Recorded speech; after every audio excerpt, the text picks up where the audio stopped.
That's good. Yeah.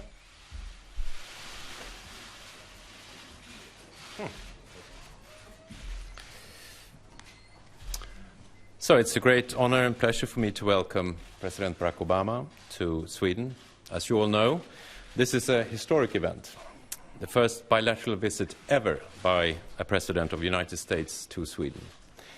We have had a very constructive meeting. There are many reasons why the relationship between the United States and Sweden is special. Many Swedes emigrated to the United States at the end of the 19th century, and somewhere around 4 million Americans today claim Swedish heritage. Business ties flourish between our two countries. Sweden is, in fact, one of the largest investors per capita in the US, and we have considerable American investments in Sweden. The United States is the most important foreign employer in our country. Our societies are founded on the same core values: democracy, respect for human rights, and rule of law. All these values are at the heart of the deeds of Raoul Wallenberg. And I'm looking forward to the possibility to pay tribute to Raoul Wallenberg this afternoon, a man who chose not to be indifferent and who saved thousands of Hungarian Jews from the Holocaust. The United States and Sweden also share ambitions when it comes to the opening of global trade flows. Trade has laid the foundation of Sweden's wealth and prosperity. Around 50% of our GDP comes from exports, and Sweden strongly supports open trade regimes, and in particular a free trade agreement now being negotiated between the European Union and the United States. This will not only bring more jobs and growth to both our continents, it will also strengthen our political and economic partnership. We also touched upon the economic situation in Europe and in the United States.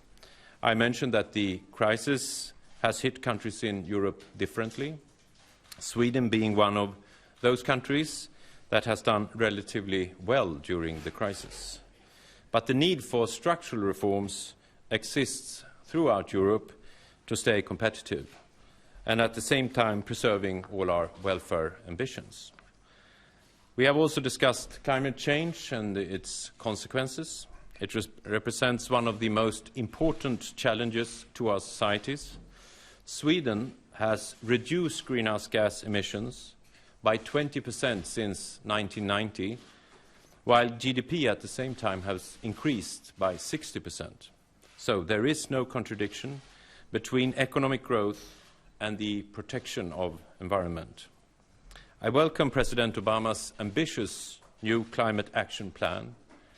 US emissions have in recent years already fallen substantially, and your new plan will help the United States to make even further reductions. We have agreed to work together in the international climate negotiations to make sure that other countries also are prepared to cut their emissions. This is the only way that we can protect our environment. We have discussed a few foreign policy issues as well, and the most topical, of course, being the situation in Syria. Sweden condemns the use of chemical weapons in Syria in the strongest possible terms. It's a clear violation of international law. Those responsible should be held accountable. Sweden believes that serious matters concerning international peace and security should be handled by the United Nations. But I also understand the potential consequences of letting a violation like this go unanswered. In the long term, I know that we both agree that the situation in Syria needs a political solution. So, thank you once again, Mr. President, for coming to Sweden. I look forward to our program together this afternoon. Please. Thank you so much.